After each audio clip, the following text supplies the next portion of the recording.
Novi nous portons après tout quoi après non mido wale na mi balé télévision deuxième B zipe nous quoi moi dit les retro ya gakambe po retro gaton tout ye les wona ya keji mi da nkodobe mi no dume retro ya mi leko après to amegan ayamenu Henri et le ni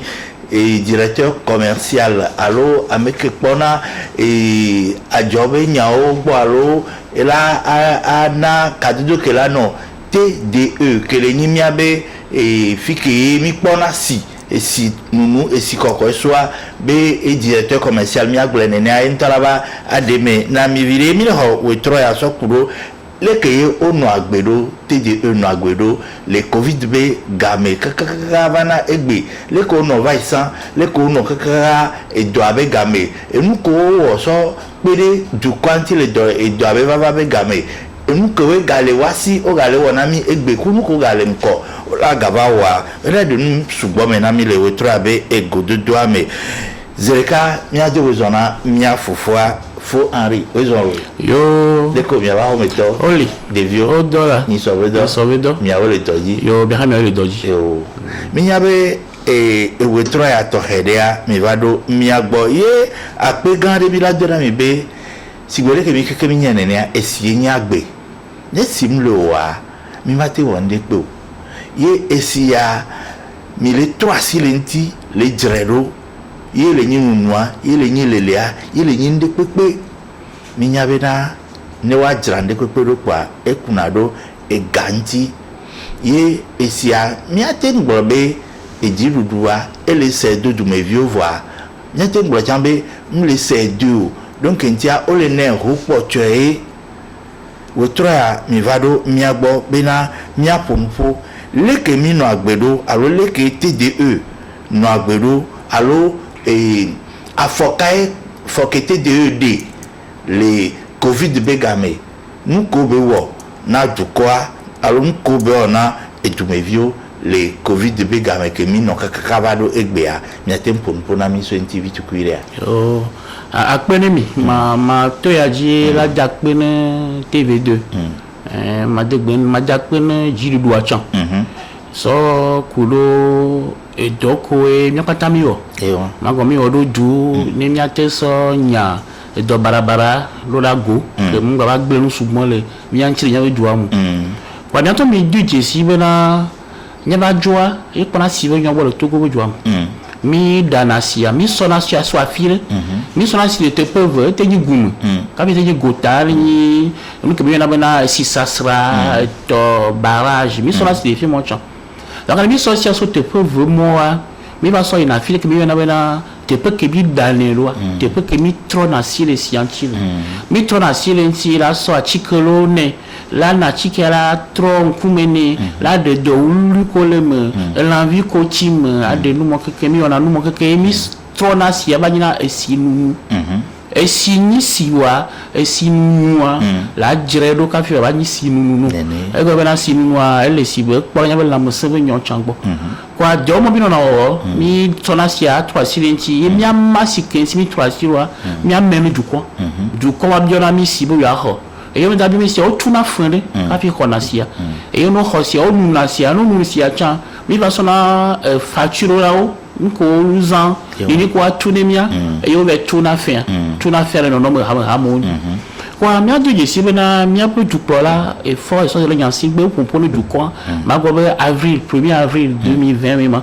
e que doit tonji le ka be pour le duko e ta sibu no chi mi ao e ni bobo to akuro sinchi e go be na do iva nko nya sojago enya te so nya doa wa de kai ni nya na cyclojeji nya na cyclojeji ma kro ku siola la te kro ku de gel hydroalcoolique yo conseil tamam kwa mia esibe te pe akami e mi butama lenti bi sonti e mi kpole ke juju do so si asia le do anchira be a o mi ma na nya so lo dale no npomu mia odo de na si va su amesi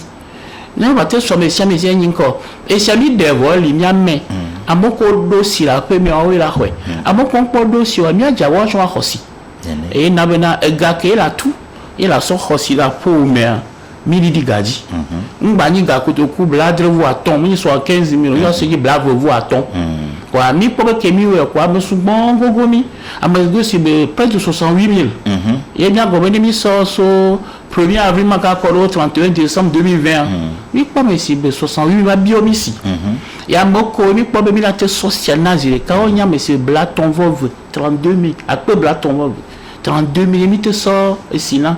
Le magazine le paquet trop le 21 kakoro 30 septembre 2021. Bien gobi ba quoi mais c'est 24 000 nous va bien aussi et 21 000 va sortir sinon. Pour la période moi quand même ami gobi mina si mais c'est 52 000 monde. Wa mi du ici bena on que bien to ya cette pour du quant pour le du quanti va te nya si va te nya doma do agua. Et si le côté en tout cas qui était Dieu et ma miliri gaji et ma voix me souvent rossifia et la mouti de bara me be si agaro mo ba sunana mo amo wala te voix didi a me souvent pour la que la zan les twanti et vous voulez bon que mi wa avec du pola tassi les dire faut que vous prenez bien eh ben la mienne la tranche sociale et il y a les nous si so et mettre cube de coca cola mo dum et a mi ma tranche sociale et bien ça que du vieux donc à ça que du vieux le nami d'argent que ba wa bula les moyens mais comment madame gambo pour douer mo si la te coco na ko ko la sur la va mo wa o li la tatanti a bula le kamiawo et ma ton ba gbon la me ke mo ba de du vieux di kwa nemi toi renchi ko po nya didi bia so ma so kamo e ke chi tameni ya mi te facturer fa kwa mi sortant social a so kamo le tri am tombe ye du ko to agbo wa ke yo ministre ko pona sive nyomo bo wa butan ka bo la to le tri bekpi kwa mi kaka bi ba le tri bo so pi et à mon compte pour la série bonne fontaine fait que si couper ni du couteau là pour si la file couteau et comme il y a quelqu'un sur dans les tri va gouverner sur septembre à moment et mi va d'assis comme il y a gouverner so il y a le fait bididi gakmi so qu'on a si dia gratuité match en bavane trans social là so pour le du conti on que j'ai la doji si ni bena kafi la hosi a o maloliose dana onana ba o ma de cadre na funa mo ina plan de masse de situation là je mettre bon là il est que mo ko ba tima yina gaza za voix bi jo go na mi jiba mo ba zanga subo ba jo hosi ko bi ba toi le o ma mo chanti be maya ba hia ba je mettre bon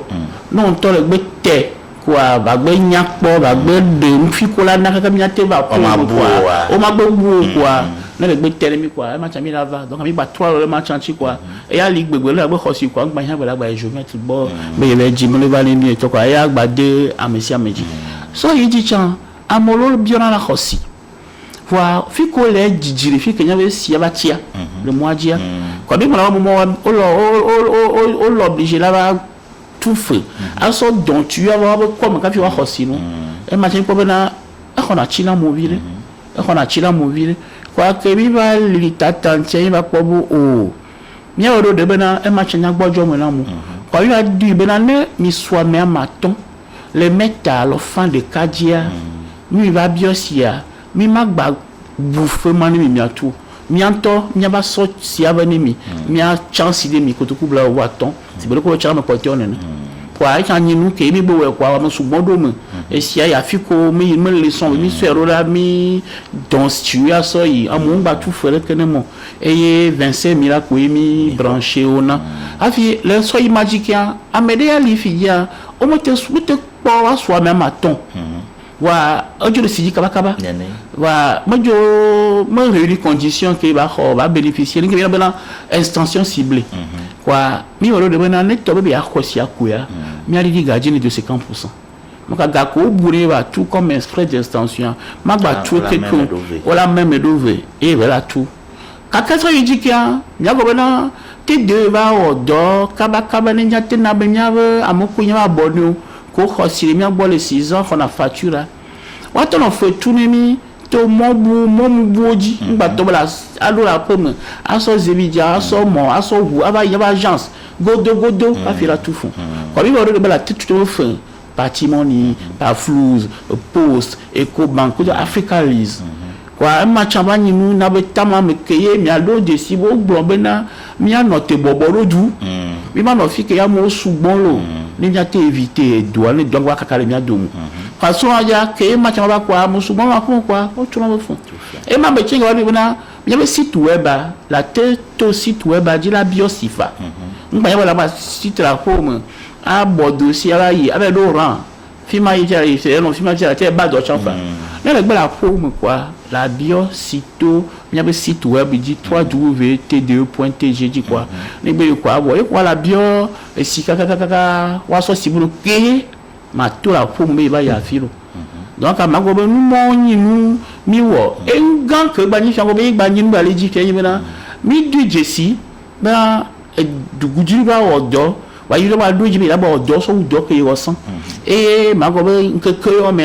do sugbon le jojo le lo am ko le lo me fli lo me ke bon anu me le fli amu ma te po me le jojo mu e go me yi wa dansi so ye fi ko la dansi so ya wa ka tro ti si kapo buo ke mi atu ke mi na château d'eau e ba na ni nya ka te masi so ya filo e ni doko ni doke du ro ba panko ofia ke ko mi ko ma go na mo mi wole e ma go na le covid be nous on met évidemment mi bien pas disposition tu na mo ko la va mi ko la va a biosi alors tout fait et wa observer que il y a une mesure barrière et ba tobena et si donc ba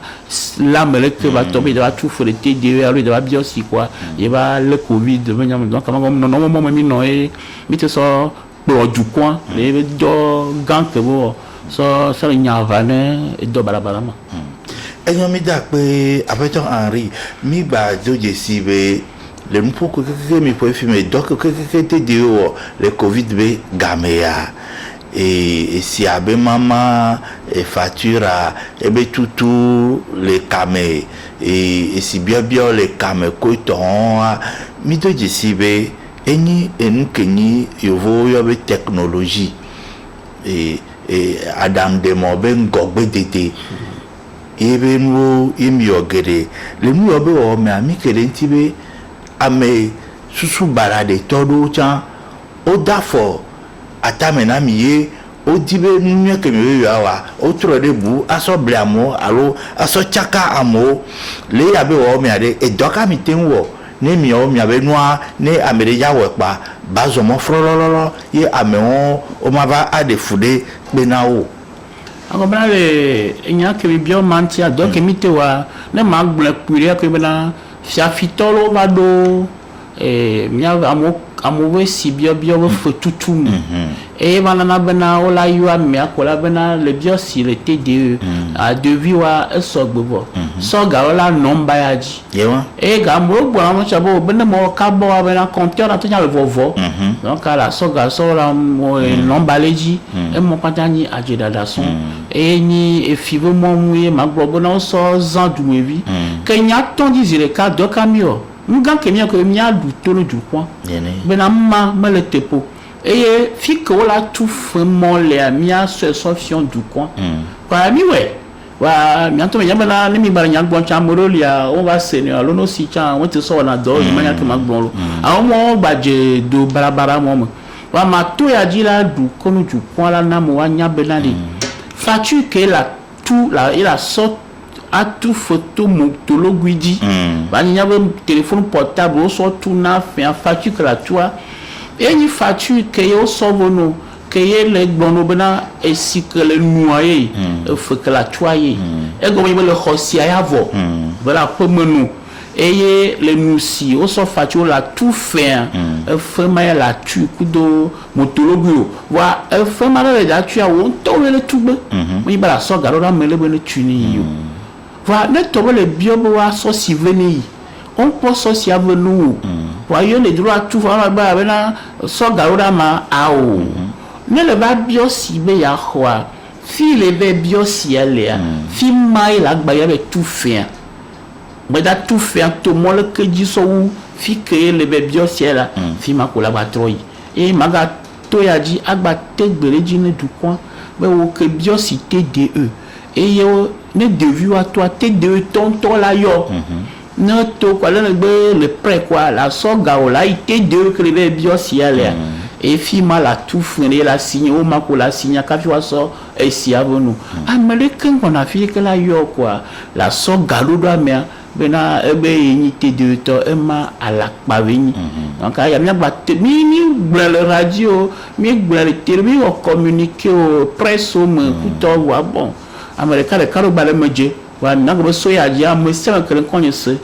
au troya wa nya bena non me maman galemu me le canton ba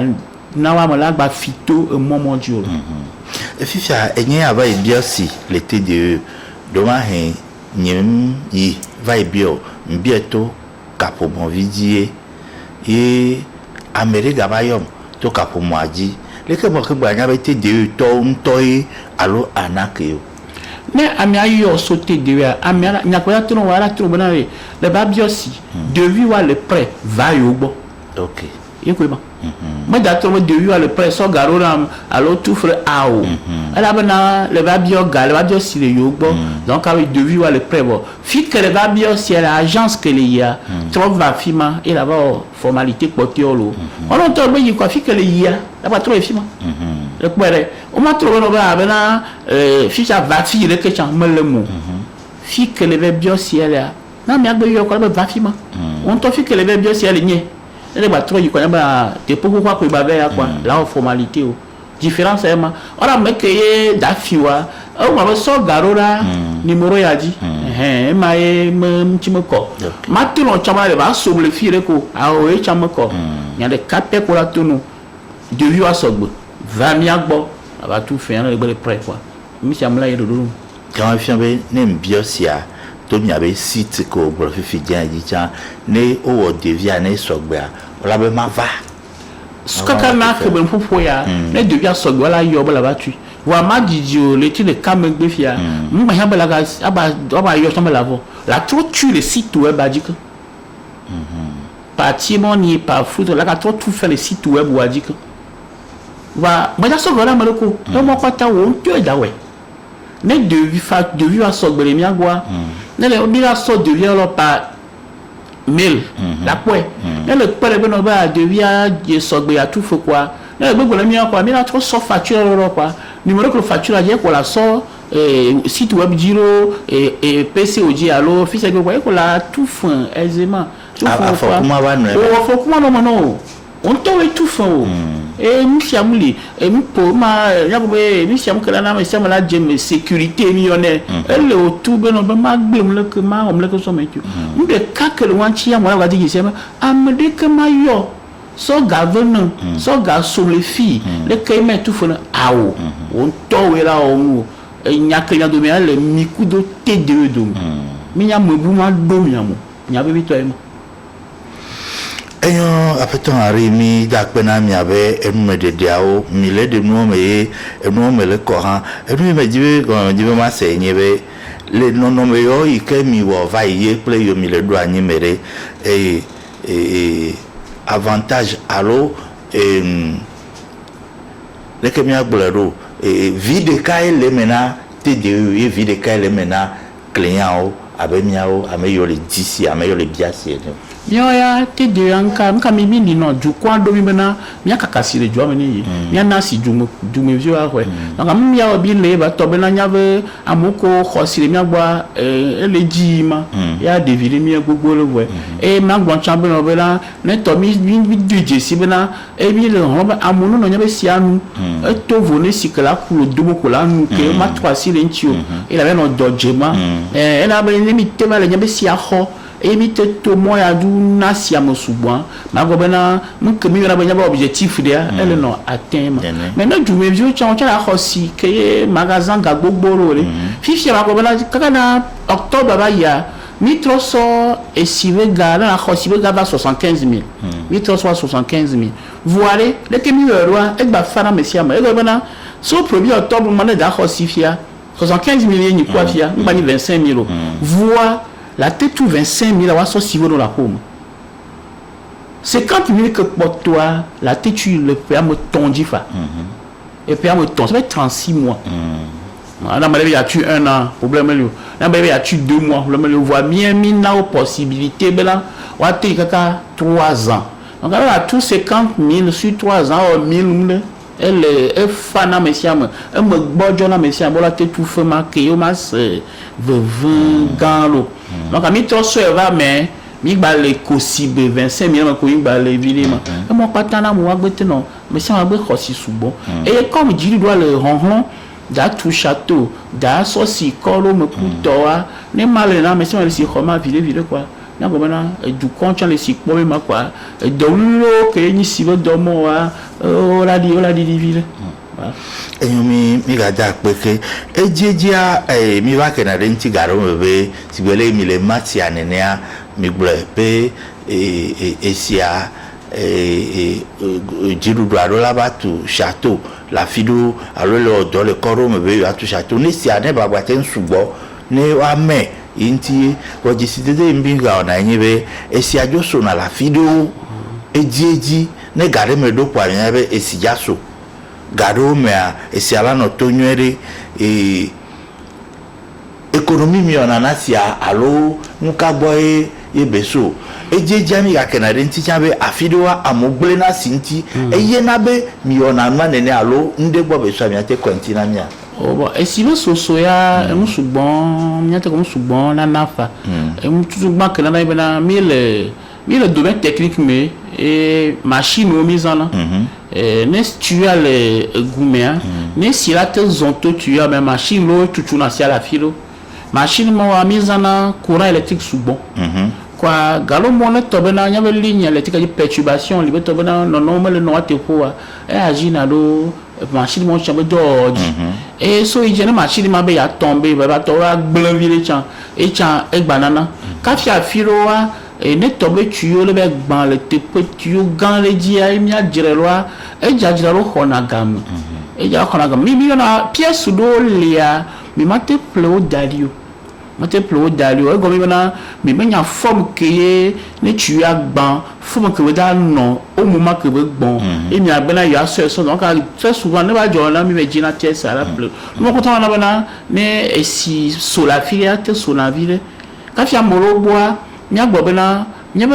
ino gbobena mi le bona tout château la trop quantité produit à so idi e go ne to be fi que amosu bon hosi le col me amosu bon quantité que là il comme no be subon wa e de na funa moro la ko moro wa matin la te posi amolo to la te posi mo to mi onio mo to mi awe onio nya gbobena population de densité que va idi kudo quantité que mi le do gbe mi le ma e mi ona e chi mi do mi ro gba nya ko quantité ma idi ya mais si on a aussi le gamédi quoi il y a mais si on a aussi quoi là on satisfait né il y avait donc donc un petit bon là bena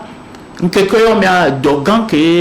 et du le wokudo bayo la puis doit dès que mi a roye quantité va sous bon et va sous du me vieux et be do le va to mais si que dossier et on aussi quoi sinon nous que mi do dossier mi nya et le do so qui be ça ya bena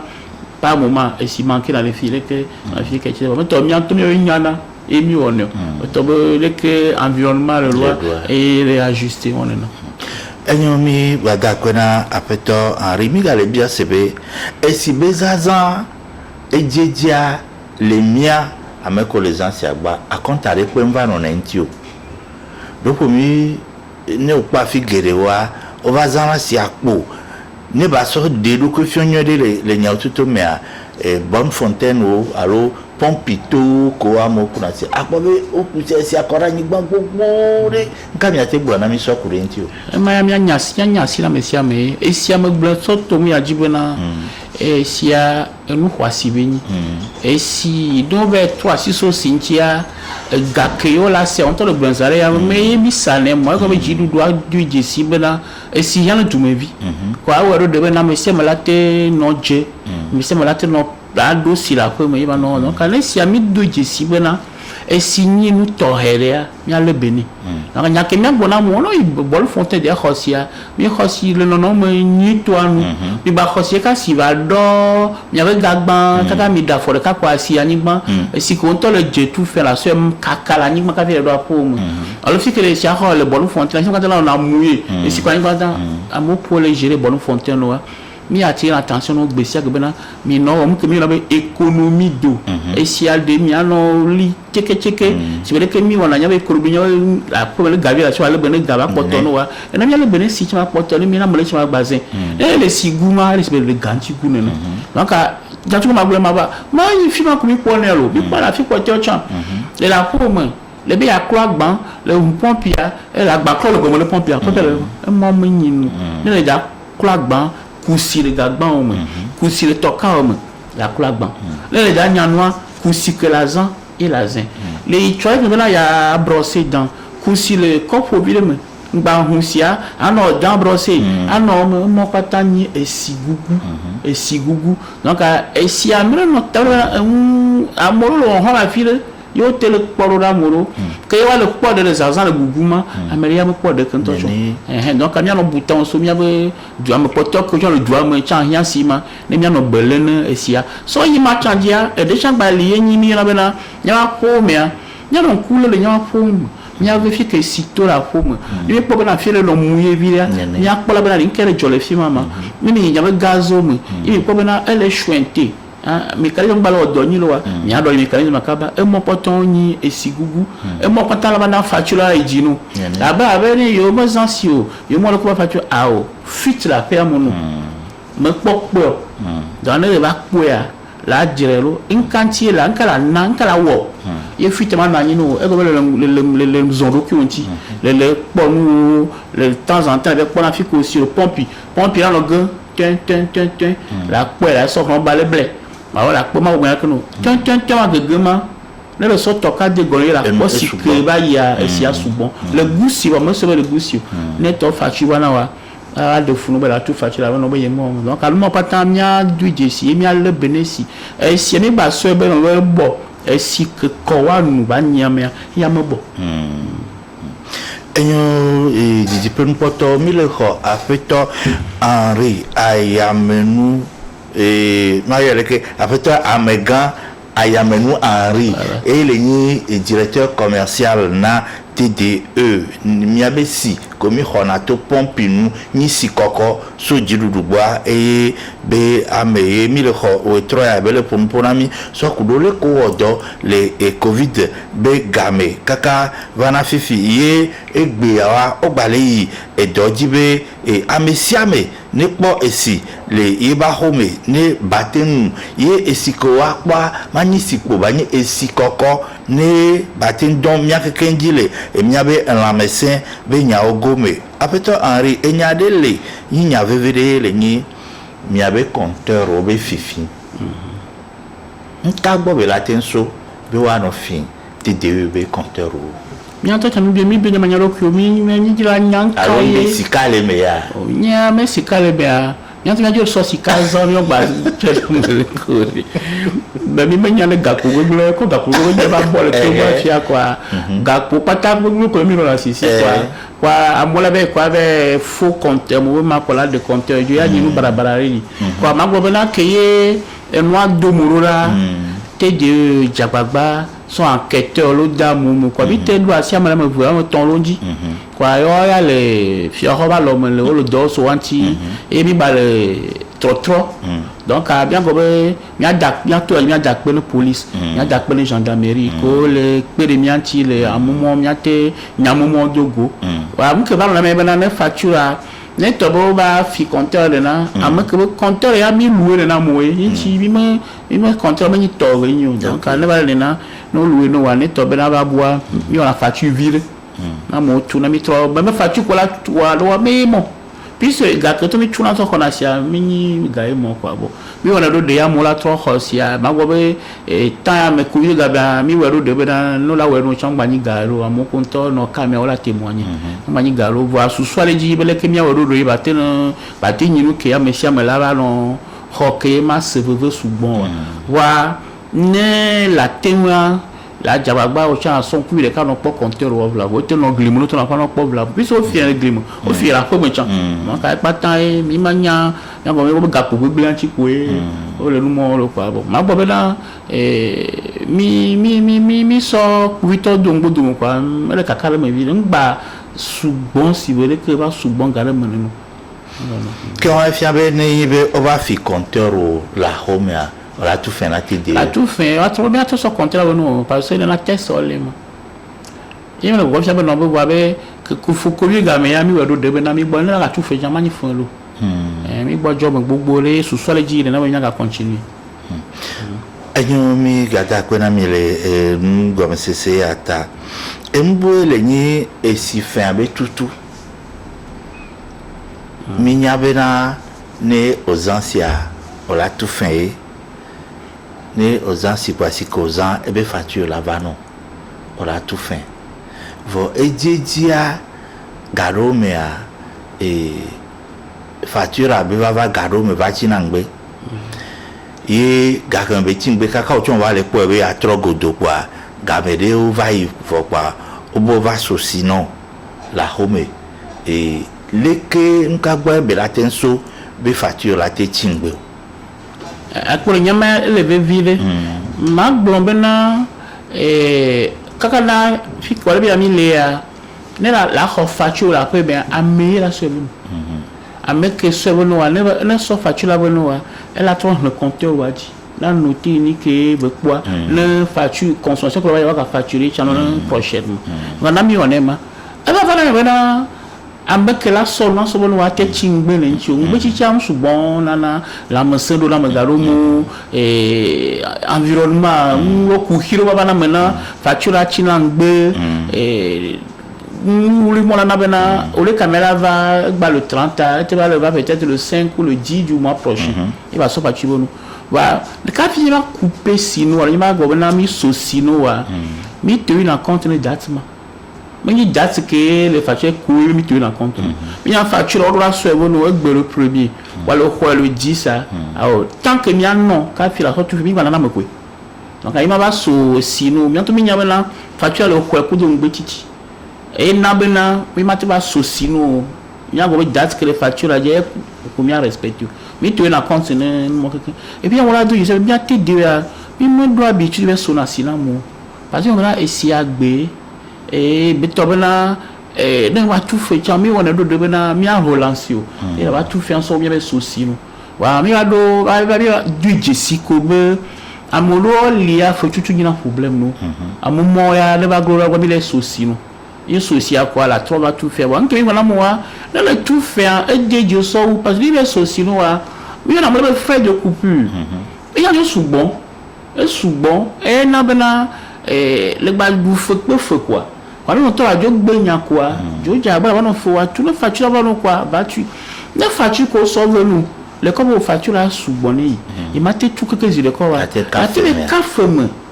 et de la porte là Twitch après et nous la classe sont dari baro blibo dari et gabala non souvent là pas de problème il y a tout fait tout moi mais le donc la facture tingbea ni tu la contenir les nyabelu mo bon ko na be tingbea o ke bo bonne mi chama quoi mi le dit était de l'ordre mi le dit mi na mia digitaliser nyaba mo ke nyaba facture fia amere ke ya ko facture to botolo godia na te so le fa amere ke ya ko facture so be email ya na te so le fa donc mi le ta mon bout et mi le do so mon ti vile a jolo le fi so na facture là par mail ba nyala ke ba le fi mo quoi ma ya ne fi jon produit quoi le quoi chambre quoi on va là va citer là va zon là so no donc a vile fia mon compte là va non wa te pourquoi ma ba ono globe na facture la tingbeva etc. Fifia nous que les meilleurs ne facture à Evano on te tout fait demain gakemola tout fait eva ivo et on va social non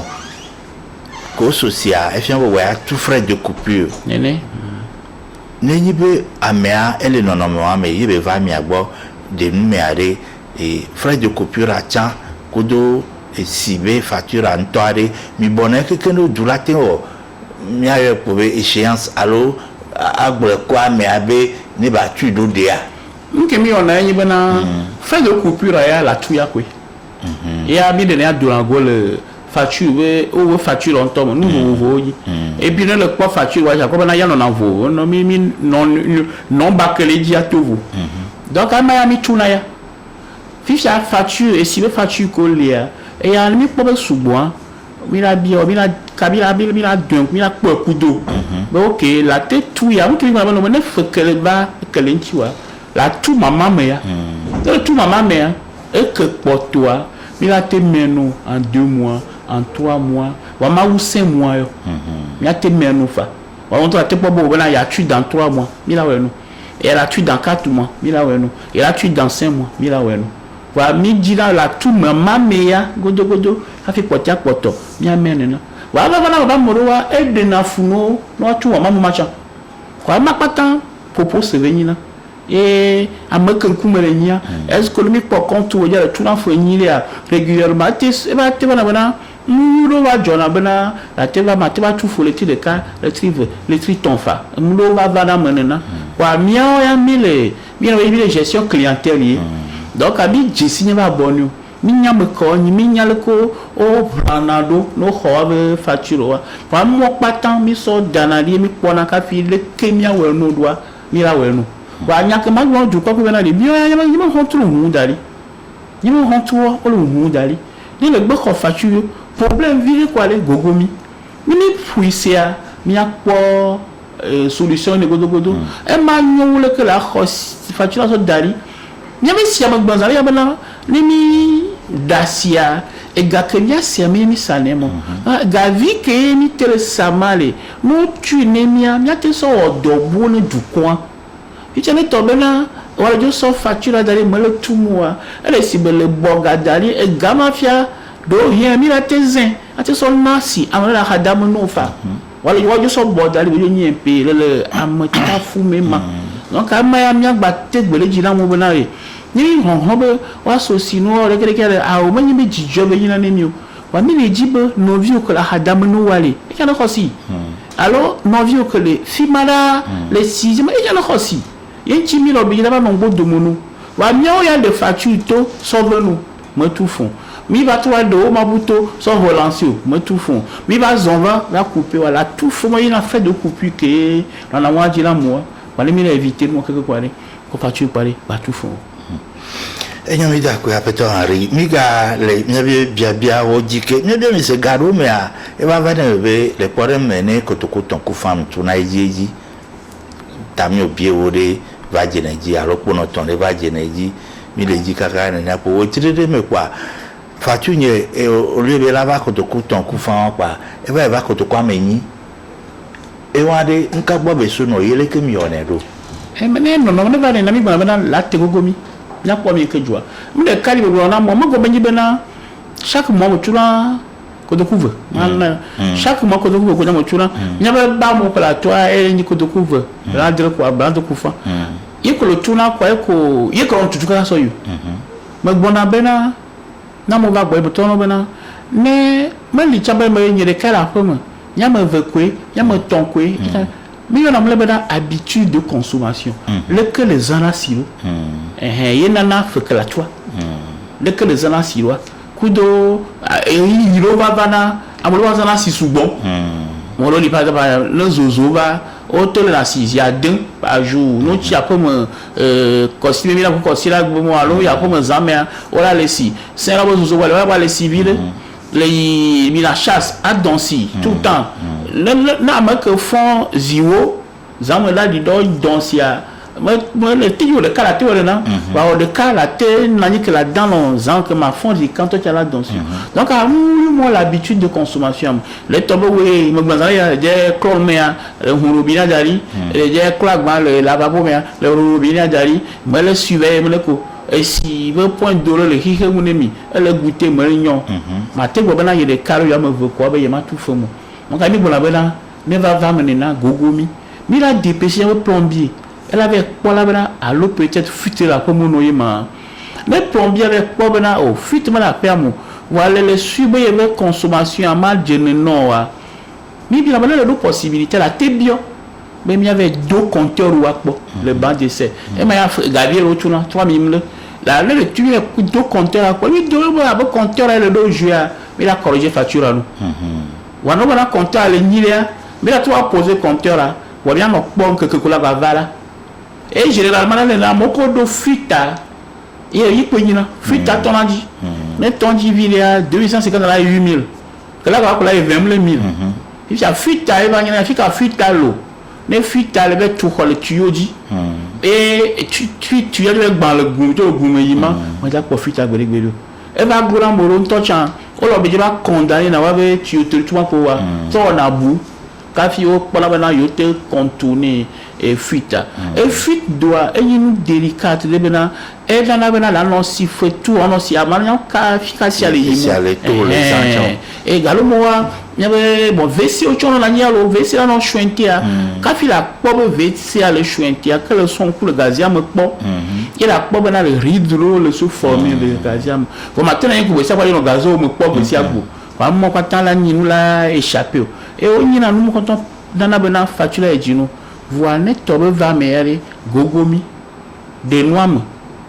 mais les agences il y a le problème de satisfaction va direction commerciale mais le tout coin château et ma tête peut vraiment créer ma satisfaction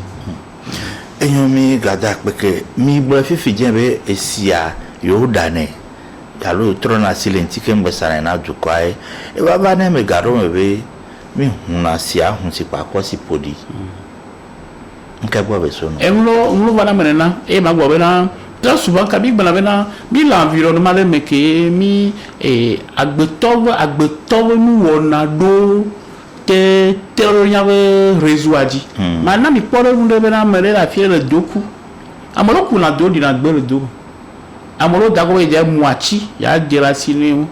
entre temps abîmé il y avait tu as frère ville mais toi bien que si la togalo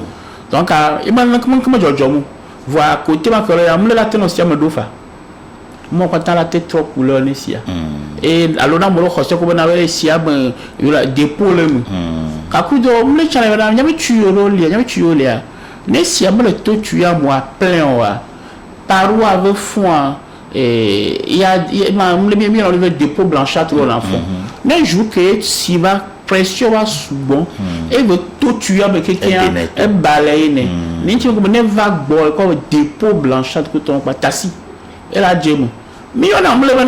chlore résiduel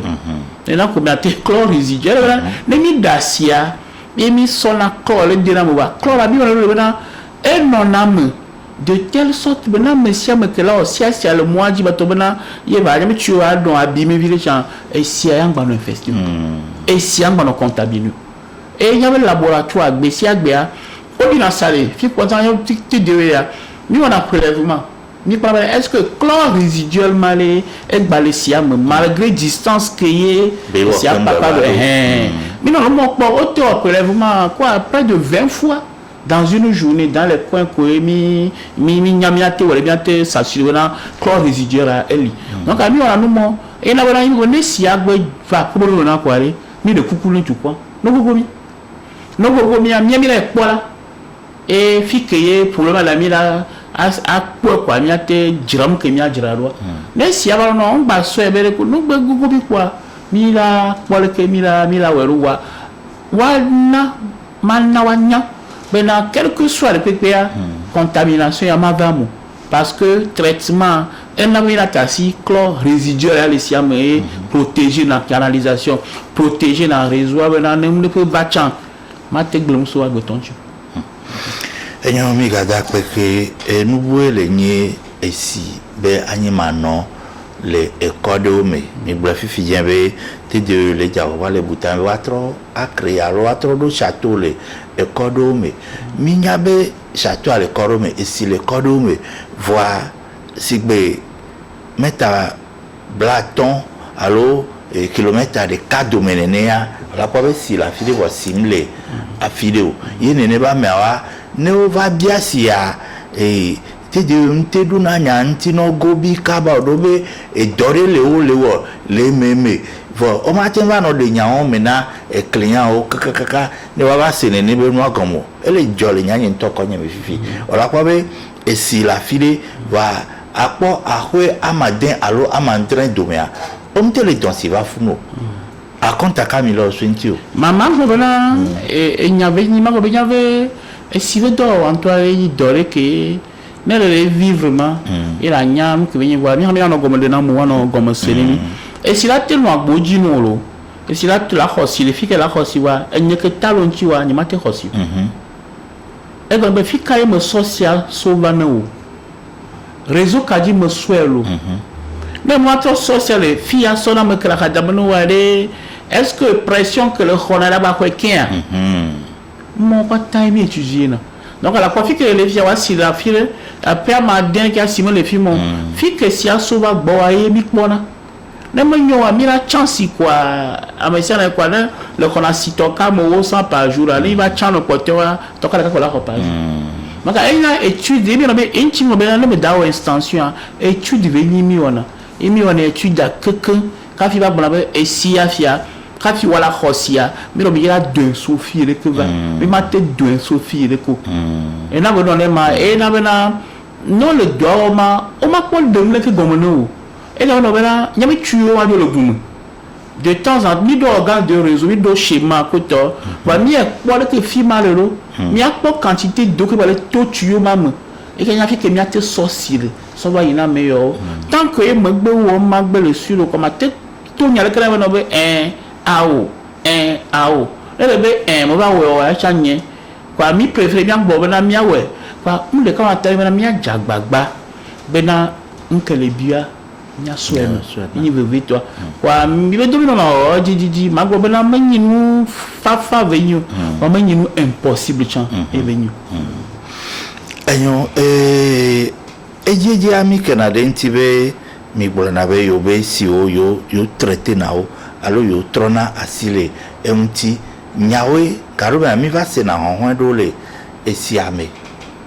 ye ne be honhon aba se na ngaro me ba di na garo me va buna ne le ne ale nyaga tezan si asibere ke mizana esane nya e me blanzale ya e ba le sibere ke couleur to nya e dira odeur chanto ne odeur ya très souvent la dit odeur de chlore résiduel ai et ya ba na mo c'est na sibe javel ne bon là il on sait chlore résiduel venu et dit na javel yi mais on ne que ne santé là nous si pas tranquillement et ya toi le recommander le coucher chlore avant le monoa la gabe si ya ba do ibo le non ma do du toi bien on avait vu voilà tu le coucher pour le corps si gouvert ou du bobo baralia e ma ya siju anya ko bobo le jo le rido adi amale gbamle barabarale do me e ma pata mia le TPM que mia wa zile kali mia nettoyer réseau et mia trop remettre nous en place mais très souvent amoko wala ma chlore résiduel ayo no sesema ou non j'avais ni mais j'avais c'est du chlore résiduel mi mais en chlore paton enyo mianto mi ona forage ora homo egbe ye mizana TDB si acha mi yabe si oka egumo le token gbele do tuyo me vous tout que la teno forage kudo TDB si adomena yabe si abi traité yabe si abi troll nti mi de lu sugmole forage wa de musugmole mole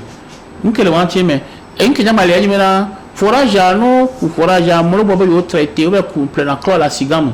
alors j'avais la fila chlore mais ni traitement le quand il a traité si alors anya esima nkowe le à la base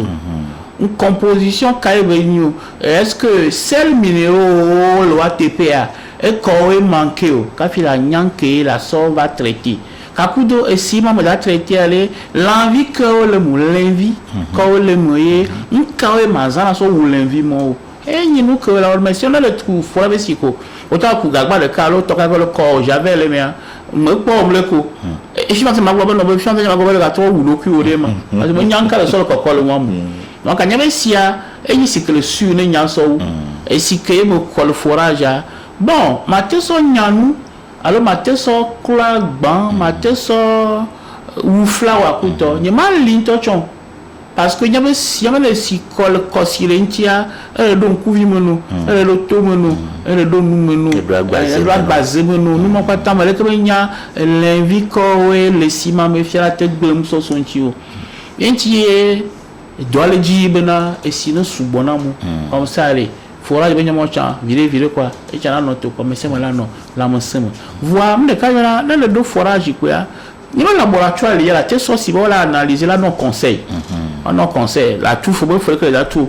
non conseil les magnou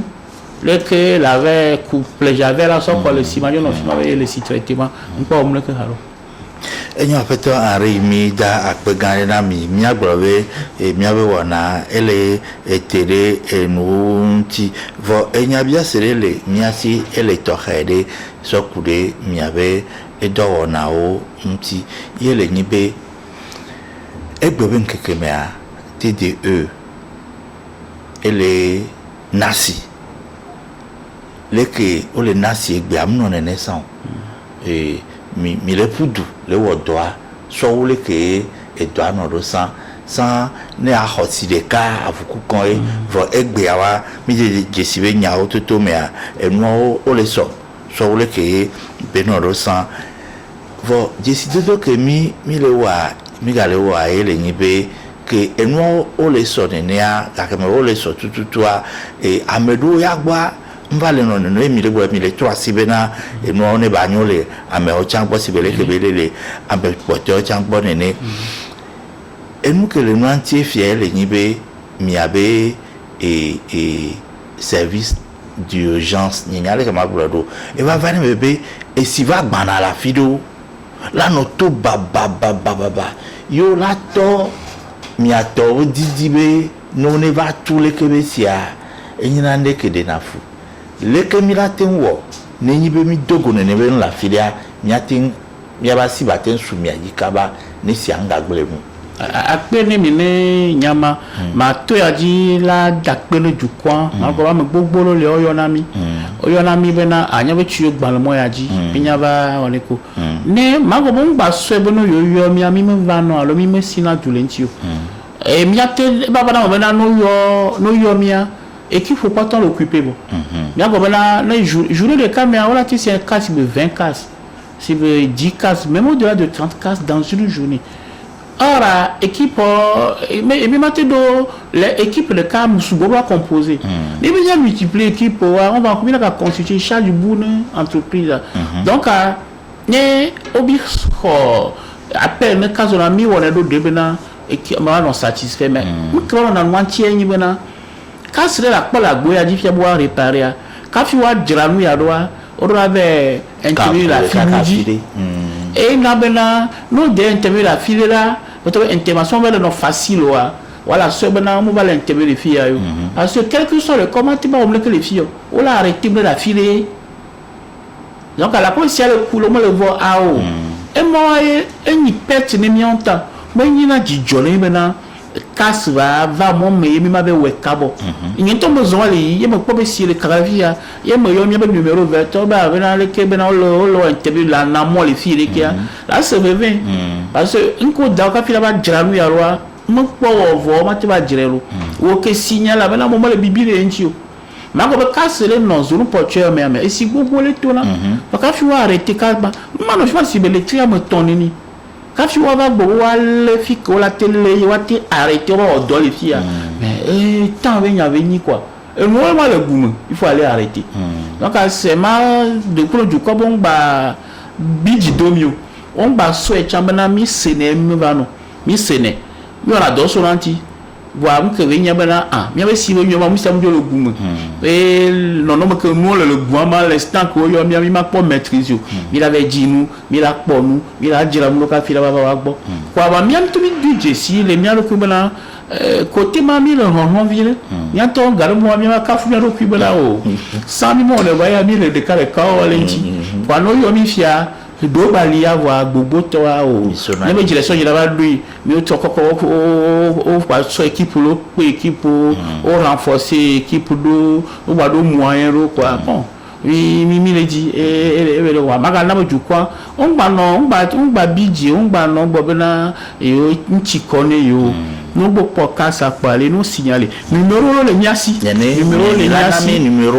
et surtout pas numéro que milana miabe numéro vert que ne be no joa miaten yo ye numéro vegan le nibe mi bro anak be nya fifike no va kede ne be ndenti alo va joje sibe ameya o ko va le yo ya niti de to ko e bio siwe wa numéro kanyaten yo yo latin akpe akoku ne ba me o latin d'accord numéro vert que manami ni tout le monde ni 8000 3000 numéro moi c'est sans frais 8000 3000 le gbe yo quoi le gbe casse la file quoi signaler numéro peut-être d'ailleurs fia la TIO la te signaler casse mais surtout la TIO ne le problème dans carrément le ya fiwa oh ni 91 13 33 33 91 13 33 33 pour 91 13 44 44 ne le pas mal de yagbe so fi mom le ya va chon quoi alors la pomme ko pas mal de trop de fi compteur numéro vraiment là le yo quoi la pomme kaba wan que tu balé na les 8000 3000 la signaler casse wa mi to mo cha la nyoba na le quoi casse na possibilité la siwa la tête de photo casse ça sont pas WhatsApp OK quand on a mis la porte peu que le chan quoi orienté na mi et WhatsApp numéro me veremia si et ni 92 23 33 33 92 23 33 33 coup de 92 28 48 44 44 92 28 44 44 mais le des photos là le temps vocal ko so plelo on ça la té situé mini le fait de mal et tiani nous que la ba pere mianti ba numéro mo wa ne le gbe yo numéro mo kwa nous que le diable et que mirawa bala kwende ni tu kwansi bolo ko le mianti ko kana wale be yana enyomi da kwena apeto Amega Ayamenu Henri et le directeur commercial na TDE yemi hole we troya be godudome apeto Henri taponya de la nationale oh taponya gala maka dakbele mi c'est vrai que minya silimi mi ba ko nyonti mango bena mulo bari tia wala bajira ba semdo gomo kwa mina baba mina baba prochainement nyanga ba le nyalo po nyalo asem kanso nyonti kwa kata nyalo tumia lopi on va rappeler la mo bena fa tu faut tout le vivre il faut la tourner mia te so doa non ma le faut tourner mia doa matenya o mina goba bena le ke mate mi tout fene mi kwa re mi mama so sine mi o kwa kata mia no nyire wa gbago ne le gbedo ku hire pepe kwa gogo nyama agence na agence ça mette pas bon va direction commerciale mati te peut vraiment que ma pas satisfaire client des problèmes donc ma dakpe no du coin si bolo que les miens tic pe ne quoi ma go bana du mia no e mi la tunu si amu nene enyo mi dakpe na apeto Henri di pe nu poto bi gale do akpe na nya jan si bele ke mi ba do to mi le we troya be wona ya me nene obe eto se mama baka yo ne mi kare je be nu ko keke mi gbla mi se ye mi la me kudo mi ano vibo cha mi dakpe na mi we troya to mi ado alotene défi ni so yora gbo le be yo ka ne ma o de moi mi agbadogo bye bye.